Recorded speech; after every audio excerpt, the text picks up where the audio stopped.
The state Republican convention was held in Appleton over the weekend, and I wanted to share just a couple of sound bites that maybe illustrate where members of the party stand these days. And these are all members of Congress or the Senate that will play here and maybe a little bit later on as well. When Derek Van Orden talks about farming and being on the House Agriculture Committee, and is asked why he has been opposed to things like rural economic development in new energy development so that farmers can increase their energy efficiency, maybe add solar or wind power, maybe add a more efficient grain dryer or a host of other things. And he opposes that. And you might wonder, why is that? Well, as we learned from this one sound clip from Derek Van Orden, in his mind, once you've got a technology, you always stick with it, no matter what. I don't know what he would have been like when they moved from horses to tractors, but here's Derek Van Orden talking about how apparently we can never replace the fuel that we're using now. To get a seed to a field, to plant that seed, to nourish it, to get it out, to get that product to market, to process it, and then get it to a market is all predicated on diesel fuel. That's a solution, is we're using diesel fuel. So let's just keep using diesel fuel for everything and, drill baby drill in the process and ignore all of the benefits that can come from embracing cleaner energy sources, make the cost more competitive, and lead to more prosperity and jobs in rural areas. But for Derek, we're using diesel fuel right now. So I guess we always have to keep using it. For Brian Stile, a very short soundbite from him. But again, just to get a feel for how all these members of Congress feel about certain issues, here's Brian Stile on forgiving student loan debt, which, by the way, we're forgiving the part of student loan debt over and above paying back the original amount. What they're doing is they're transferring that payment. They're transferring that payment to all taxpayers. No, they're not. No, taxpayers aren't paying anything extra.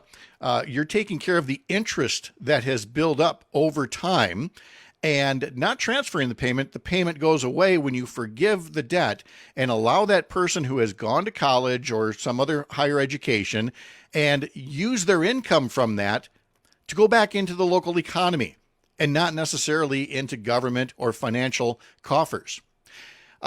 Here's Tom Tiffany. He's talking a bit about the border, because that's pretty much all Tom Tiffany ever talks about. And here he is, again, repeating the ongoing leading Republican lie about the bipartisan border bill that could have passed, had bipartisan support. Just as it was coming up for a vote in the Senate, Donald Trump said, nope, kill that thing. I want to be able to run on hatred of immigrants. Here's what Tiffany had to say about the bipartisan border security bill. Here's a way in which I've been attacked, I've been noticing in the last month. The left is starting to come after us now saying, hey, there was this Senate bill, there was a bipartisan bill. Why didn't you get on board? You're not going to get everything. Why didn't you just do that? It would have allowed 5,000 people a day in. 5,000 people, nearly 2 million people a year. No, it would not have. That's not what the bill did. When you hear the figure of 5,000 a day, it means that if there got to be a level where there were 5,000 contacts, not border crossings, contacts in a day at the border, that would trigger tougher rules for asylum seekers. But Republicans are looking to play games with the math and tell people, well, that's why the bill shouldn't have come up. In fact, Tiffany went on to later say this about the bill. So that bill did not, the so-called bipartisan bill, which never got a vote in the U.S. Senate. It didn't get a vote in the U.S. Senate, where it would have passed probably, because Donald Trump, again, wanted to run against it. And then the last one here quickly is Ron Johnson saying we're such a divided country. And why are we so divided? Ron, tell us more. We are a naturally united nation. So why are we so divided? Well, it's pretty simple to diagnose. We have political figures, President Obama, President Biden. We have political movements to the radical left that are purposefully dividing us. I mean, that's what identity politics is all about, right? I mean, identity politics isn't about bringing people together.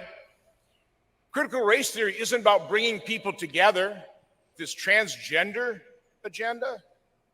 It is meant to divide us. But the reason they're getting away with it is because you've got so many in the mainstream media, not all, but way too many that are no longer journalists. They're advocates for the radical left. And so they're taking this crazy and they are normalizing it. They're getting people used to the concept of teachers indoctrinating little girls and telling them, maybe you're a little boy. This is why we're divided in this country, according to Ron Johnson. It's the transgender agenda. It's the media. It's Barack Obama. It couldn't possibly be the way Ron Johnson's talking to us, which is why we're so divided. No, couldn't be that at all. There's your state Republican convention